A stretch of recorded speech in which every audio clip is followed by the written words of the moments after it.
In a quiet corner of the province, where the mountains greeted the morning light and the air smelled of earth and promise, a farm stirred awake.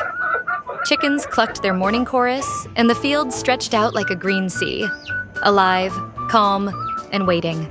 Inside the little wooden house, Liza blinked against the morning sun. 16 years old, full of dreams, and yet always ready to greet the day. Her hair stuck out in every direction, like wild grass after rain. But her smile? It was sunshine all on its own. Her father, worn by years but bright-eyed and steady, stood at the doorway like a sentinel of mornings past. "Up already, Pa?" she called. He grinned. "The corn won't water itself." It was the same line he used every morning, and somehow it never got old. They sat at their creaky wooden table, sharing a breakfast as simple as it was satisfying. Rice, salted eggs, tomatoes fresh from the garden. But the real feast was the laughter between bites, the quiet companionship that made this small life feel rich. The farm wasn't just land, it was a family of its own. The dog wagged his tail like he ran the place. The cat, of course, believed she did. And the rest? Honking, buying, oinking, and trotting in a chorus of chaos and charm. It was noisy and perfect. They worked in rhythm, Liza dropping seeds into the soil, her father covering them with practiced care. Neither spoke much during these moments. They didn't need to. In the rustle of leaves and the hush of wind, their bond spoke volumes. Near the edge of the field stood a chicken coop. Not brown, not plain, but bright pink. Her mother had painted it before she passed, claiming even chickens deserved a little color in life.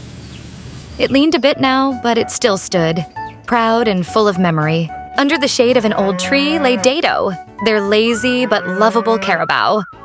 Liza talked to him like he understood every word. Maybe he did. He huffed, flicked his ears, and snorted occasionally. His version of a conversation. Even in the middle of long, sweaty work, laughter bubbled between them. He teased her planting skills. She joked about his wrinkled hat. Together, they made the field ring with joy. A laughter that felt rooted as deeply as the crops they sowed. When the sun dipped low, they rested beneath the old acacia, a tree that had seen their joys, their losses, and everything in between. Liza leaned against her father. "Do you ever think of leaving here?" she asked. He didn't answer right away.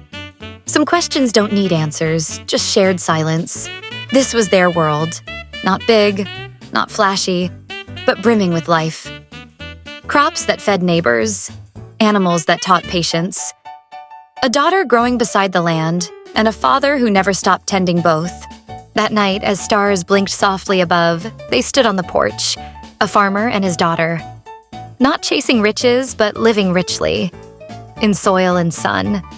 In silence and laughter. In love that had roots and wings.